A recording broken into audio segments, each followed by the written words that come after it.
E-commerce people, welcome to the third episode of the Markademics Podcast. This time featuring Carl Weische, who is one of the best conversion rate optimization specialists out there. It's absolutely a golden episode for everyone who's doing e-commerce advertising, or anything related to that topic. So I highly recommend you to watch the whole episode or to listen to it. Send it to your friends, send it to your colleagues, whether they're advertisers or CRO specialists or whatever they're doing inside of your e-commerce business. This is pure value for 50 straight minutes. We talked about CRO, we talked about the future of it, we talked about how they're proceeding with their 8-figure and 9-figure clients. And you learn so many tricks and so many things from behind the curtains that you probably don't know, but you need to know. So absolutely, definitely watch the episode, and stay tuned for more. But for now, just enjoy the episode. Okay, we're live, and welcome to the third episode of the Markademics Podcast. Today, we have one of the rising stars of the e-commerce and conversion rate optimization world, Carl Weische. Welcome, Carl, to the Markademics Podcast. Hey, brother. Thank you so much for having me. I'm really excited to finally record this episode with you. Yes, just for we were postponing this episode for such a long time that it's a funny story, but maybe we'll have it as a blooper someday. Anyways, I just wanted to get this episode started very quickly, and I've been following your progress, and we've had talks in the past as well. And I love what you're doing. And since, as I said, you're one of the rising stars in the e-commerce world, I really want to get this episode started with an introduction on what you do, since not too many people know you yet, but they need to know you because what you're doing is amazing. So if you wanted to just touch base on your professional path, how you just got started in conversion rate optimization and what you're doing, what are your biggest successes there? Okay, sweet, for sure. So my journey started when I was like 15, 16 years old, when I started to get really, really obsessed with psychology. Initially, I wanted to use psychology to influence myself and motivate myself and use it for like personal development reasons, right? So those were my first touch points with psychology. And then I just got obsessed, started reading a tons of books about psychology, every single psychology book that I could get my hand on from the local library. Started watching hours and hours of Tony Robbins seminars, went to seminars myself, and then all of the stuff around psychology. And then over time, I also had this vision of becoming an entrepreneur. So I started selling online. The first thing I did when I was 16 was buying and reselling limited sneakers like Yeezy Boost, Supreme, Jordans, and everything. And then during my university year, I started building our own ecom brand and also did Amazon FBA. And that's where I met my now co-founder Lars. And now he and I are running the agency together where we do CRO. And back then, he was a freelancer for conversion rate optimization, right? So we met. I kind of hired him to work on our brand. And that's when I had the first touch point with conversion rate optimization and sales and consumer psychology. And for me, it was like two worlds colliding, right? Yeah, I had the passion of e-commerce, selling online, and then also this like huge background with psychology. And for me now, it was like bringing both of those together in one thing, which is conversion optimization. And then over time, I slowly transitioned from the brand to the agency together with him. And yeah, now for like the past 2.5 years, we've been building that together. And that's great. And from what I'm hearing, you're achieving bigger and bigger success right now with your agency. What are you focused on right now when it comes to conversion rate optimization? What type of clients are you working with at the moment? So our focus of clients is 8-figure D2C brands. We have like 26, 8, and some of them even 9-figure D2C brands. The niches that we mostly work with are health, beauty, and fashion. So those are like the niches that we like to be in. I like to call them IG brands, right? With these like sexy products, Yeah. younger demographic. They look really good. They have a wide range of SKUs. And yeah, they know what they do. So we don't work with beginners or drop shippers or like 6, 7-figure brands, but rather with the more established brands. And you mentioned psychology, and that's great because I feel like CRO has been a little bit of a controversial topic in the e-commerce world because some would say that's complete bullshit. Uh, it's not something that you actually need in your business, in your brand. But how do you look into conversion rate optimization? Like, what's your philosophy of conversion rate optimization? How should people look into conversion rate optimization? Yeah, really interesting topic. I feel like conversion optimization is mostly overlooked in like the e-commerce realm, just because people don't really understand what it means. People think conversion optimization is throwing a couple of payment providers and store benefits on the landing page, right? That's what people think it is. I think it's all about tactics and hacks and quick wins and like a couple of tweaks that you can do in your landing page and you're good, right? But what conversion rate optimization really is this mixture of understanding data and applying psychology to what you're doing, right? It's like the balance of those two and the connection of those two. What I mean by that is that you have to understand your target audience and your market and who you're selling to, and then also get a more deeper understanding of what's their psychology. Why are they buying from you, right? What are the pain points? What are the motives, beliefs, and desires? Everything that you do as a basis on how you do the creators and how you run the ads and the performance marketing, but then apply to the store. Because everybody's just focused on the ads and on Yep. the marketing and put all the efforts and energy in there. And then you spend a fuck ton of money on traffic, right? A lot of brands spend 100K, 200K, 500K, or a couple of millions per month on ads, on pushing traffic to a page. And it may even be really high quality traffic, right? But then they don't care what happens in the second step within the funnel on the page. Then they may again care about what happens in the retention and customer lifetime value, but they kind of miss this part in between, like the conversion rate optimization. And the main thing, and that's like why we focus on it so much, is what you can do with conversion rate optimization. And that's where the name comes from. You boost conversion rate, you boost average order value, and you increase the revenue per user. And that simply means that your traffic will get way more profitable. You can increase your ROAS and you can increase your profits, right? Just because more of the clicks that you push to the funnel are actually converting and getting you the money. So that's why it's so essential. And that's why, especially if you're at a certain revenue threshold, I like to say somewhere around 300 to 500K a month, then you should definitely start doing CRO, because then you can get another 10, 20, 30% in ad performance out of it just by tweaking the funnels. Yeah, and with bigger numbers, that means that the impact is huge.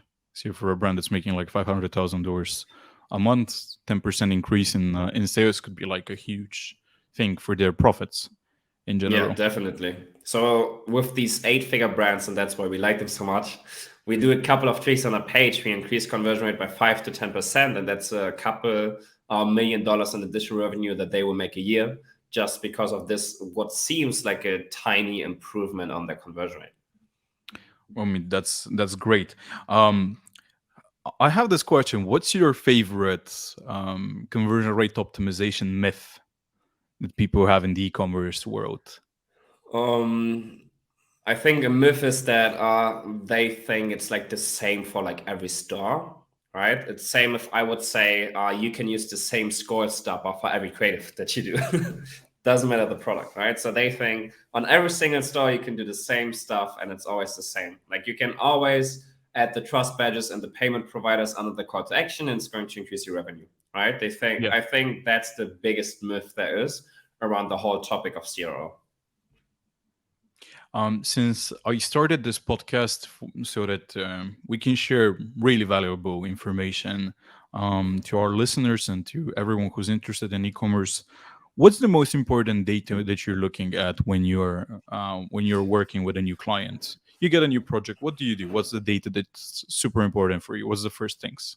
Oh, really interesting. We should do another podcast where I can jump into screen sharing and run you through like a whole slide deck. We can absolutely do that. We Sweet. can Okay, but absolutely right do now that. I'm gonna just keep it to like kind of my words. So the first kind of data that we like to look at is we use tools Google Analytics and Hotjar to get Hmm. an understanding of how people interact with the page. Right. First of all, we Hmm. want to get this understanding. What's the usual customer journey that people take Hmm. throughout the funnel or throughout the store, and then also how are they interacting within the store, right? So we Hmm. love to look at these Hotjar user recordings to understand how far do they scroll, where do they click, where do they spend time, what are sections or paragraphs where they just scroll by, where they don't care about it, and then also what happens, right? So example given, somebody puts a product into the cart, and then the cart drawer opens, they look at the cart drawer, but then they jump off of it again because they are not ready to buy it. They don't have enough trust into the brand yet or something like that, right? So that's what we look out for. Is so basically to really conclude this, there are 4 factors that play into people converting from a prospect to a customer. So you have to motivate them, you have to show them the value, you have to reduce the friction and remove the anxiety. These are like the 4 main things. So we like to watch out for in the customer journey when we look at these user recordings is, where's friction appealing, right? Where are they stuck? Where they may not understand how to navigate, or what button to click, or what to click, or what action to do. What are steps in the customer journey where we can get them more motivation or remove the anxiety, right? Perfect example for this would be in the cart drawer. We have a lot of brands where they have a huge drop-off rate from add to cart to initiate checkout to checkout completed, right? I mean, you run brands yourself, you know this drop-off, and you're always like, why are my prospects putting the product in the cart but they're not buying? And you cannot figure it out. So for example, what we like to do is to increase the motivation is have a small congratulations text at the top of the cart, what is telling them, hey, Victor, amazing choice. Here are your products. So what we do with that congratulations badge is we give them a small pat on the back, right? And we nudge them into actually buying the product. Because at this essential step in the customer journey, they may have some objections coming up or some anxiety coming up. So we want to support them in the decision of buying the product. So this is like a really beautiful example of how we can apply psychology to boost conversion rates. Absolutely, that's amazing. Now, when we're moving into, like, what's your biggest suggestions to every e-commerce store owner that's right now looking into CRO? What should they be looking at initially when they're thinking about CRO of their page or of their store in general? The answer depends on the kind of growth stage that the brand owner is in. If you're more at like a $1 to $5 million a year brand, then you should rather focus on the foundations. The foundations being the product market fit and the offer, and then the trust that you display on the page. So like showcasing social proof, showcasing reviews, building authority, establishing trust. If you're more kind of advanced in your growth, like 5 to 10 million a year or even more, then you should really focus on creating a process to gather data, understand data, and based on the data, come up with ideas on what to optimize. And then the second step, take those ideas, systematically test those ideas, and then based on that, kind of iterate the current funnel setup that you have. Amazing. So what about if the brand is even bigger? What about the brands that are making 100 million a year? Like, what's important for them then? They're already making a lot of money. Everyone knows them. Like, what's important for them? What's the difference between a $1 million brand and a $100 million brand CRO? So for $100 million brand, let's say, for example, the Udi from David Fugati, they build a team in-house that's taking over the complete CRO efforts for the page, right? And that's what's happening with these brands that are turning from like 8-figure brands to 9-figure brands, that it really makes sense for them to invest into building an in-house team of, let's say, like 6 people, for example, where they really have one full-time specialist for every part of the process. So they can hire a data analyst, they can hire a CRO specialist, a designated project manager who has like the e-commerce background, developer, designer, and copywriter. And they have the amount of money to pay for all of those 6 roles, right? And have like a pod structure where they can do all of the CRO efforts themselves. For a brand that's doing 1 million a year, they should rather work with like one consultant, for example, that can give them all of the knowledge so they can apply it themselves. And then for brands that are between 10 million to this like 60, 80, 100 million, where they turn it in-house, for them, it makes sense to hire somebody like to do it with them or do it for them. Okay, so it's the way that you're working with a CRO expert. And when I go into that topic, and since I have an agency, I have my own e-commerce stores. Very often, our clients or just other e-commerce store owners are asking us, okay, so how do I differentiate a good conversion rate optimization specialist from somebody who's saying that they're doing something, but we don't? So, except for the results, before you get burned, Yeah, yeah. what you should be looking into from your conversion rate optimization specialist when hiring? Great question. Are you talking hiring like internally or hiring an agency? Hiring an agency, because most of the people that we're speaking with, they're doing between, let's say, $1 and $10 million a year. They're not $100 million. They cannot afford to get a full-time person in there as an in-house person. They're looking for an agency, a freelancer, whatever that can like fit their needs. Yeah. So what I would look out for, and this doesn't only apply to hiring a SEO agency, this generally applies to hiring anybody, right? What I would look out for, and I can say this even though I own an agency, I would Hmm. always analyze the founders, the brands that they work with, the track record, their approach, and what kind of team they give you, right? And then also, are they guaranteeing certain results, or is it more like a test for them? So these are like the biggest like 5 to 6 factors. Um, so it's always going to be the same. Like, what is the background of the agency owner, for example? With you guys, you have brands yourself. You have gone through this whole process of building a brand, scaling a brand. You know the in and outs of running a brand. So you know what to focus on and what to watch out for. So if somebody hires you, they know that you have the expertise to do it for them, right? Hmm. Yeah. So I would really watch out like who built the agency, who are the people behind it, what's kind of like their track record, and their expertise. And then also have them kind of go through exactly what they are going to do with you in terms of like steps, in terms of phases, in terms of how many people they allocate to your store, whatever. And then also for the offer, like, do they have a certain guarantee in the offer, or can they promise a certain result, or is it like more testing? So, and I know this because I had a brand in the past too. I've hired agencies, I fired agencies, Yes. and now I'm kind of like in the agency owner role, and I have like the other perspective. So it's like really interesting to see. I mean, same for you. You have both.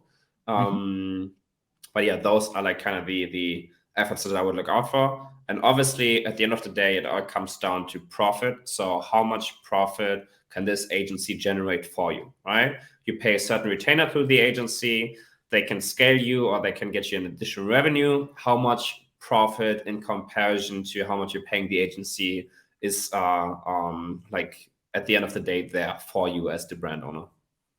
Okay, great.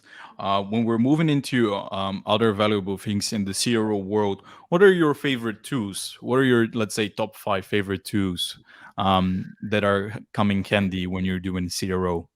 Yeah. So you need like two data tools, one testing tool, and then like a project management tool and a design tool. Okay. So kind of the stack that I like to use is Google Tag Manager and Google Analytics. Okay. Because with Google Tag Manager, you can kind of decide what data you want to gather, right? Hmm. With Google Analytics, it's rather like the data storage and the data analysis, like Hmm. dashboard for you where you can look at the data. Then Hotjar is like a really visual form of reporting and data. So like these user recordings, heat maps, click maps, scroll maps, and Hmm. everything, which really helps us, for example, to look what's going on. Not only see the KPIs in Google Analytics, but also really see what the people are doing. And then you want to use like a testing tool. So if you want a free one, go with Google Optimize, completely free to run tests yourself. If you are at a certain stage, it makes sense to invest into an enterprise testing solution. We are working with Chameleon because they allow us to run more complex tests and have Hmm. more complex tracking. And then you want to have a project management tool and a design tool. But that's really like up to what you like to work with. I like to work with ClickUp and Figma. Hmm. Yeah. Maybe people like to work with Asana and Canva, but that's really like up to you then. Well, Figma is way better than Canva in Yeah. that for sure. Absolutely. It's not even a question. It's not even a Yeah. question. Hopefully, after they got acquired, that they're not going to mess up their software. But we'll Yeah. see about that. When you mentioned the Google Tag Manager, and that's interesting. What are you typically tracking that's different from most people? Like, what's important for you to track in most of the cases? Good question too. So for us, Google Tag Manager, I mean, you have the enhanced e-commerce tracking in Mhm. Google Analytics, right? For all of the main KPIs. With Google Tag Manager, it's kind of the quantitative tracking that Hotjar allows you to do with the qualitative tracking, right? Mhm. So, for example, how long are people on the page? How far are they scrolling? You can pinpoint certain elements, like certain buttons, for example. So if we, for example, do a change in the menu and run a test for that, we can set a trigger in Google Tag Manager that only the people who click on the menu and open the menu are allocated within the data of the A/B test. Because if we would just take in all of the data of Mhm. everybody on the store, maybe like 20% of people are never seeing the menu because they never open it, right? Yeah. So for example, for those kind of scenarios, we need Google Tag Manager to make sure that we have only the data that we need and kind of like cleanse the data. And then generally it's like a more, it allows you to do more complex tracking and more specific tracking. Okay. And what else? The other thing that you mentioned was the more enterprise solutions for testing. Which are your favorite ones? Chameleon. Okay. Anyone? Yeah. Like any other solution on the market that you'd recommend, or not really? I can only speak for Chameleon because that's the software Mhm. that we use. I worked with VWO, but I Mhm. didn't test out any of the other software. So Okay. I cannot recommend them or watch for them because I've never Yeah. experienced it. Okay. What are the biggest red flags when you're doing let's say a CRO audit? What are typically the biggest red flags that people should be looking after? The biggest red flags is, and you can do really easy tests with that. Like, go to 20 of your friends, give them an iPhone with your store open, and give them an objective, and tell them, "Hey, bro, please buy 2 green lightsabers on this store." Right? And then you can watch them over the shoulder, and they start on the homepage, right, of the landing page, and they have to navigate throughout the store and find like this bundle of 2 green lightsabers, and then buy it, right? Mhm. And then like over the shoulder, you can see points where friction arises. So for example, on the homepage, they don't know where to click, like where to get to these green lightsabers. Or in the menu, like the menu is really unstructured. Or in the cart drawer, the call to action is like you have to scroll down for the call to action. So initially, those are like the biggest red flags. Like I like to go through a complete customer journey a couple of times just to see where does friction occur, right? In terms of I want to buy a product, I want to find a certain product, I put the product in the cart, but then the cart drawer is kind of messy. Mhm. I'm in the cart, I have to go to the checkout. So that's like where I first focus on because friction is a huge conversion killer. Even if people are motivated, and I see this for myself, you probably have seen this a couple of times. Mhm. You go on a website, it looks like shit, and you really want to buy a product, like you're highly motivated. You have your credit card in your hand, Yeah. but then it takes 5 minutes and you aren't even at the checkout yet. Yeah, you just skip out of it, right? Yes. I'm like, no, some other day. I'm tired Yeah. of this. Or like some other store, right? And the same happens with like your users and your traffic. And now imagine somebody isn't really hot and has like a high intent to buy something. Imagine there's somebody with like that's way coder who's just like a bit open or saw Mhm. this like really nice creative that you did. And if they get on the store and they want to navigate around and then their friction rises, bro, like you lost them. Yeah. They're completely out of the journey and you were never going to get them back. Okay. Great. What else I wanted to ask you is since we're getting into the Black Friday, Cyber Monday madness, like this episode will air before Black Friday and Cyber Monday. Um, if you have advice for the people and for the e-commerce store owners, one of the points that people are asking about is typically their AOV, their average order value. You said that one of the important elements for you is to increase average order value. What's the easiest ways without making a whole mess in your store? What would you recommend? There, we should really record another one where I go into the slides. The easiest way to do so is create bundles and create a couple of cross sets and upsets. So you want to have bundles, right? Because then you can frame them on buying multiple products or buying a variety of products at once, right? And that's going to increase your average order value. Just make sure that you're using the right frame in the ads or on the page in the copywriting, that makes it like that rationalizes why they should buy more at once. Then what you can do is cross sets, right? Mhm. Recommended, frequently bought together, something like that on the product page. As soon as they put the product in the cart, have a small pop-up saying, let's say you sell skincare, right? They just put the face mask in the cart. You have a pop-up that's coming up, and then you future paste them and say, hey, darling, you should, your skin will thank you for this complete routine. And then you say, step 2, buy this skincare. Step 3, buy this renewing serum, right? Mhm. And like we make the upsell or cross sell like beautiful for them. Yeah. We rationalize it for them. We make it logical to buy this, and we future paste them and say, you're going to get even better results if you buy all 3 of these products and then use this one first, then this one, then this one. So it's not like Yeah. we just bombard them with the same product and say, buy the same product 50% off, because they've seen this 100 of times. But we future paste them and we explain to them why they need these 3 products at once.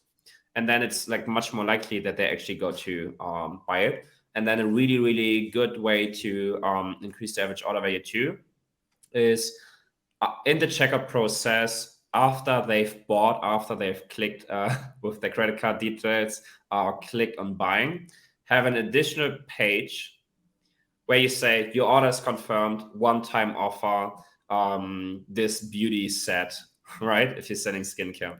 Because here's the thing, from the psychological perspective, as soon as your prospect turns into a customer, they have a huge dopamine rush, a huge dopamine rush. They are completely high at that stage, Mhm. right? And the likeliness that they are going to like take this upsell or downsell offer is the highest at that point, just because they have so much dopamine in the system, and they are so happy at that point, right? So that's like the perfect stage to show them an upsell or downsell, like this one-time offer. Okay. Okay. And many people, especially when they're not still making that much money from their e-commerce stores, very often they are asking me, how do I win trust in in the website? And not just by fake reviews from Trustpilot, not just by 5 stars from 350,000 users that have never existed. Like none of the of the absolute bullshit ways of like just um yeah faking it. Like how do you win in a genuine way trust? Because you love psychology, you know better how to do that with customers that have no idea what that brand is all about. They just Yeah, clicked on a very nice creative. yeah. Really great question, because trust is like the main currency on the website.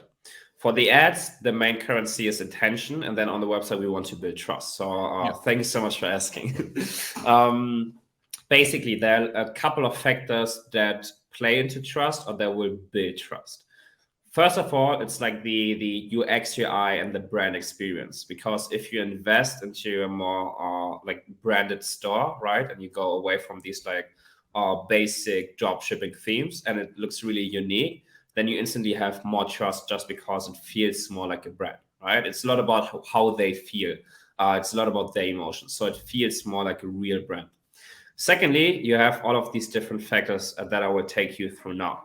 First of all, you want to establish authority. You can establish authority by using authority persons. For example, a doctor if you're selling skincare supplements. For example, a fitness influencer if you're selling a weight loss program. For example, a beauty influencer, a fashion influencer if you're selling fashion, right? So you can go through all of that. You can also establish authority by utilizing big brands, payment providers, logistics providers, PR, or whatsoever, of well known companies and logos. Because what happens in the brain of the prospect is that they put these brands in relation with your brand, and they already trust those brands. So Yeah. like the trust basically transfers to you, right? Because they trust Vogue, they trust this influencer, they watch this TV channel every single day, and then they also read this magazine every single day, right? Hmm. And they've built trust with those over years. And if you as a brand show their favorite influencer, show their favorite TV show, their favorite magazine, and then all of these reviews, like you're going to have so much more trust. Um, I briefly spoke about reviews. Um, you shouldn't fake them. You shouldn't take them from AliExpress. You shouldn't just like copy and paste them.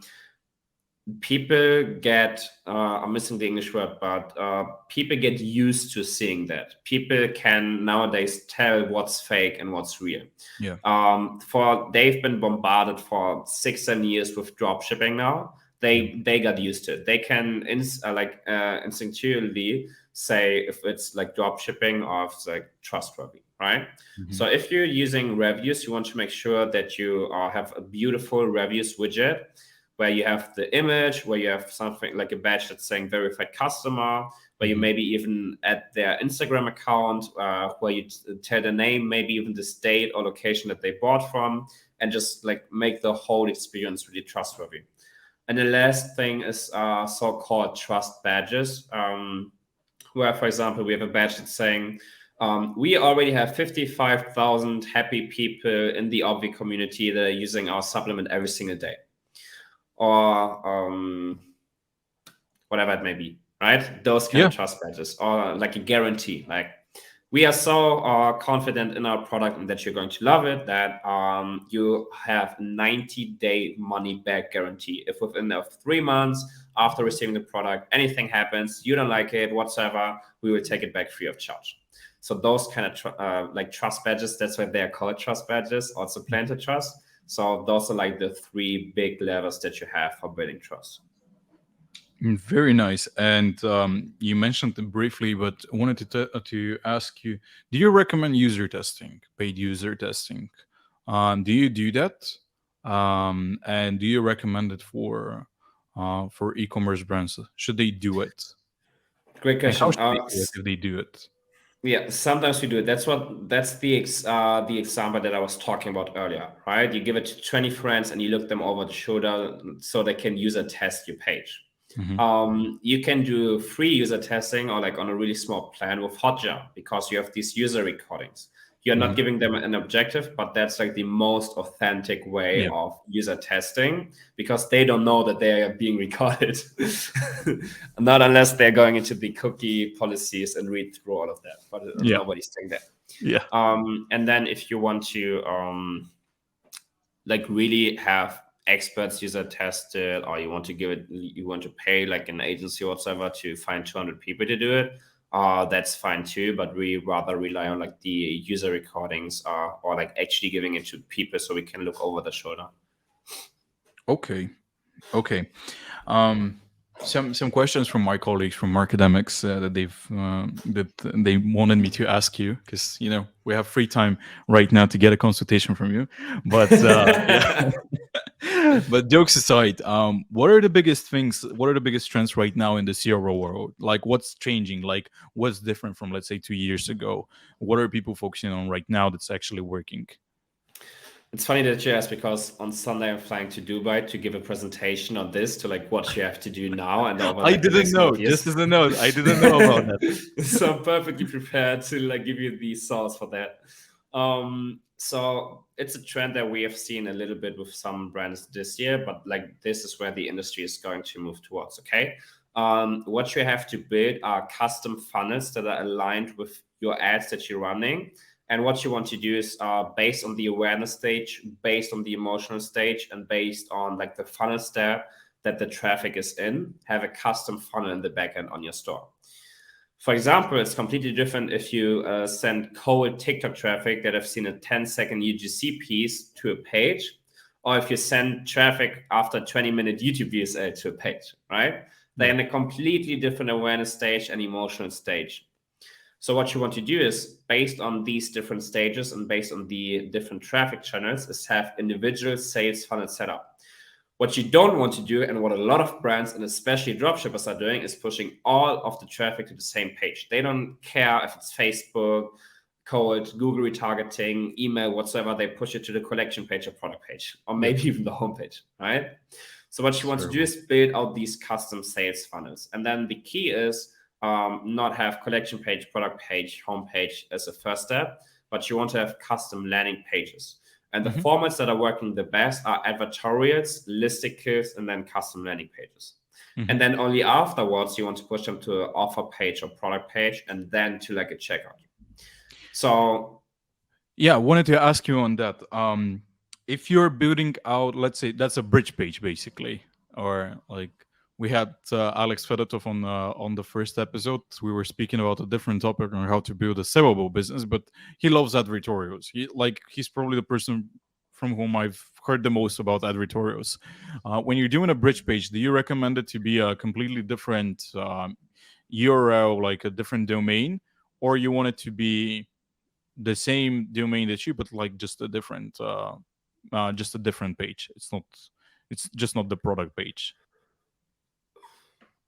I don't really care about the URL. The customer will not click in the URL and check if it's like a magazine now and then like the brand or whatever. It's more about what you have on the page and what it looks like, right? Advertorial are used so that it looks like a native magazine and not like the brand itself. That's why it's this like kind of bridge that connects the ad and like the funnel itself, right? Yeah. So advertorials are usually in the style that they don't have the brand at the top, and they have like a really small thing saying advertorial, but people don't get it. And then it looks like they are reading a newspaper article, right? Yeah.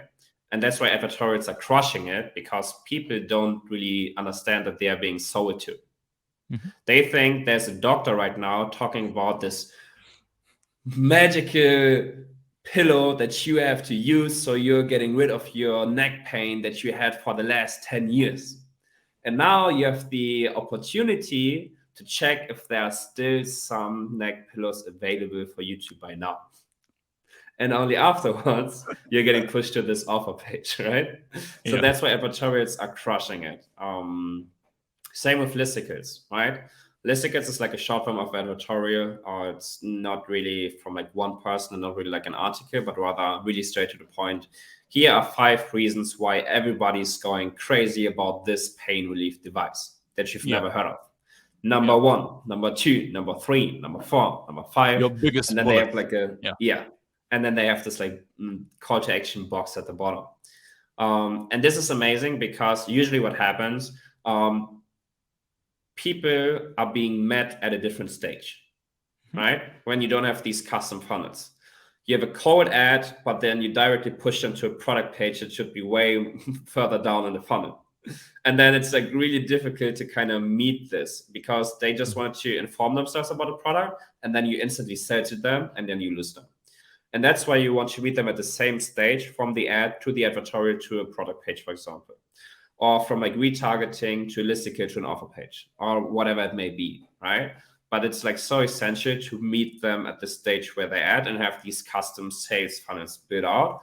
And this is like what we are doing for all of our clients for like Q4, that we build out these different funnels, different landing pages and everything. And this is where like the whole industry is going to move toward over the next year. Okay. Well, that's interesting. Anything else that you can share as a secret sauce from your presentation in Dubai? Well, I've already shared like two things. First one was like the conversion blueprint, like why people buy these like 4 things. If you take one thing away from this podcast, it's motivate them, show them the value, reduce friction, remove anxiety. Second thing you should take away from this podcast is use custom sales funnels, right? Build out these custom sales funnels. As soon as you're spending 30 to 50K on a traffic channel a month, it makes sense to invest the time and energy into building the sales funnel.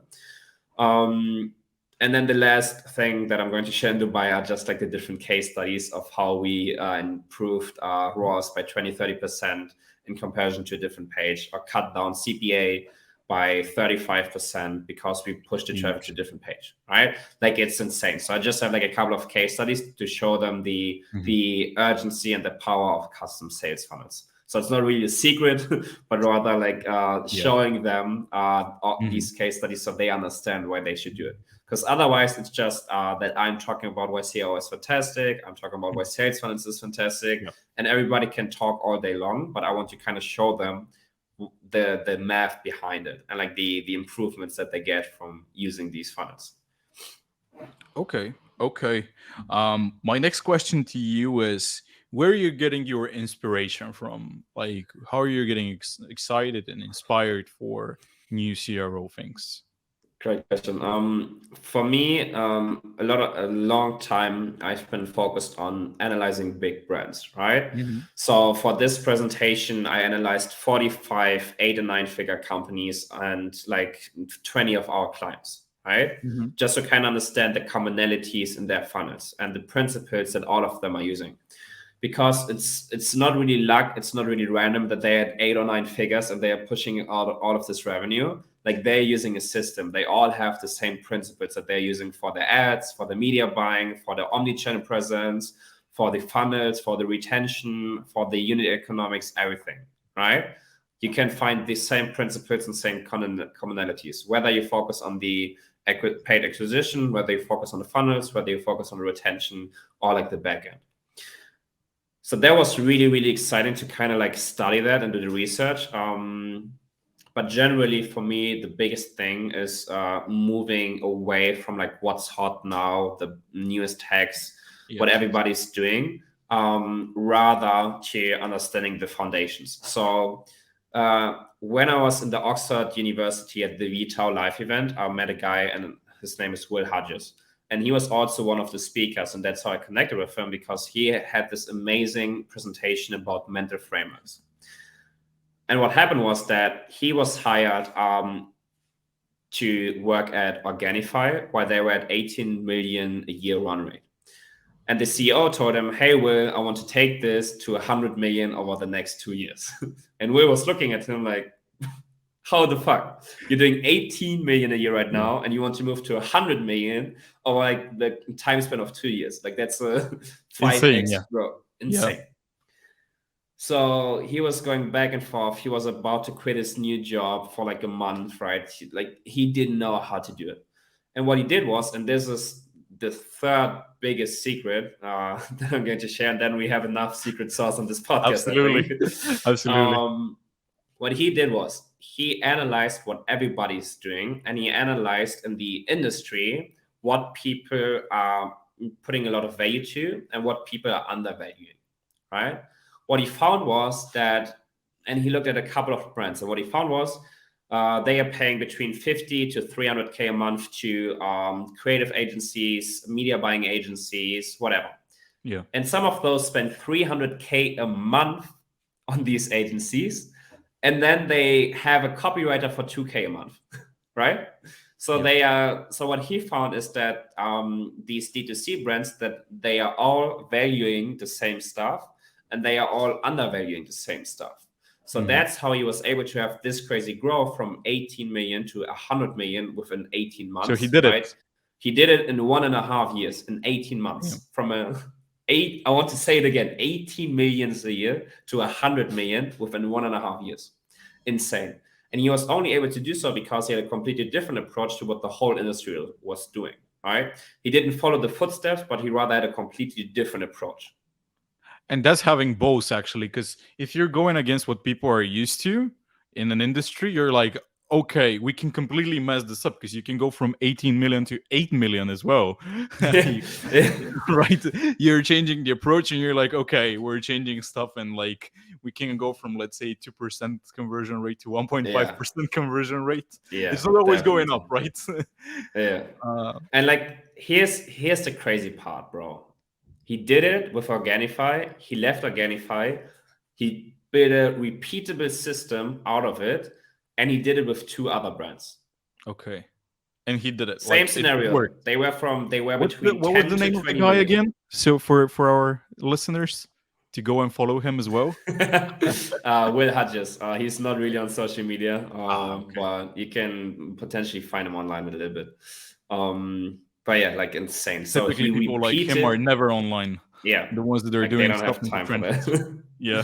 So he repeated the same success, the exact same success. It wasn't a one-time moonshot. He repeated the success, and now he's consulting people and coaching people on it. Hmm. So Okay. I know all of this because I'm working with him one-on-one right now Okay. to understand all of this, understand these mental frameworks, right?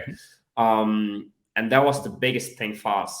Not like stop to analyze what all of the competition is doing, what the other CRO agencies are doing, what the other D2C brands are doing, but rather move away from that. And this is where I have to stop the secret sauce because Yeah. otherwise it's not our secret sauce anymore. But we kind of moved away from like everything that's hot and how everybody is doing and Hmm. focused more on what I can say is like really the foundations and like a whole different approach to doing CRO. And that's like our differentiator right now. So it was like taking the step back, look how everybody is doing, and find a completely different way, and that has helped us magnificently, like Okay. huge. Last question on the CRO part, and then we're moving to some blitz questions. Okay, And sweet. okay, so my last question is okay, mainly it's two questions actually. Um, are you doing post purchase surveys Yeah, through email or like even on a Shopify store? Do you do those? yeah, yeah. What are your favorite questions for that to analyze an audience? You want to get all the knowledge, huh? No, I'm going to share them with you. The favorite questions are designed to understand their pain points, Mhm. motives, beliefs, and desires. You have to Okay. design questions so you're getting answers to these. And then you can add a Not just couple of, demographics, not just basic questions on who are the competitors that you're buying from, none of the standard stuff, right? No. then I will get the same answers like anybody else has, right? And Yeah. I don't want to create it like a marketing persona of this is Susie, she's 25, she has a dog and 2K a month to spend. I Yeah. want to create a persona and say, this is Susie. Susie is buying because she is fearing that her dog will not be at his peak and is feeling good. So her dog is having pain, and her main decision-making hormone is dopamine. So it's really important that in the marketing and in the copywriting we do X, Y, Z, and like all of this, right? I want to do like Exactly what a I wanted from you. yeah, Because I'm facing this all the time. And I would just send this to my clients when they are doing a post purchase survey. Because they're always like, oh, but we need the target persona and we need to do this and we need to do this way. I'm like, guys, like, we need to use something for the ads, not for like we don't care about all of the other stuff. We can yeah. get it from Google Analytics. Like so yeah. Well, no, I think that that's extremely important. And I had some blitz questions. What are your top 5 people to follow in the e-commerce world on LinkedIn or YouTube? Davey Fogarty. These top of mind questions are bad, bro. Davey Fogarty is definitely one of them. Nathan Chan / founder. They did an incredible job. Wiz of Ecom on Twitter, Okay. definitely. Good friend of mine. Shout out to him at this point. He's a creative genius. A German guy, Sebastian Selinski. Yes. Sebastian's amazing. You can watch him. I can watch him. Incredible guy. Yeah. We are together working on tons of projects. Amazing guy. Really one of the few guys who's like has an insane track record and nobody knows him. Hmm. So he would be the fourth person. Fifth person, Mark Weininger, also German guy. I have to put more German guys on the Yeah. map. Oh, you know what? Um, And that's fair because like internationally, you're not still recognized enough, and I think that you're doing such a great job. And that yeah, you need to get some more recognition because everyone knows the biggest names, and they're always there. And sometimes they're there just because they're famous, not because they're bringing that much value, right? And then there are yeah, people who are coming from the trenches, as I like to say, who've done such a great job just yeah, privately, and nobody knows about that. yeah. I'm just Uh, right now. I have like 10 names in my head that I could drop on in the beginning. So yeah, Okay. Now, what are your favorite books to read? You mentioned psychology. What are your favorite books to read? Awaken the Giant Within from Tony Robbins, The Almanac of Naval Ravikant, I have like all of my Relentless by Tim S. Okay. Grover. Let me look at my books over there. Those are my three favorites. I'm reading them again and again and again.